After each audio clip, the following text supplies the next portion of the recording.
जब जब कैद मोहब्बत होला छीन ले बे आजादी।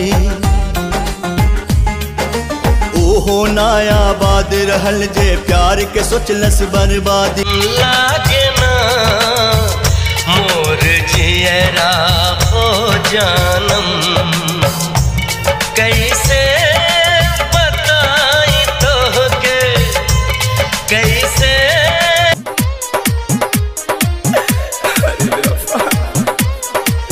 हो तेरी कसम वो बेवफा हम तो हुए हैं पागल। कानों में मेरे हर पल गुजरती है तेरी छागल। हो तेरी कसम वो बेवफा हम तो। तुम्हें दिल से कैसे जुदा हम करेंगे, तुम्हें दिल से कैसे जुदा हम करेंगे। कि मर जाएंगे और क्या हम करेंगे, कि मर जाएंगे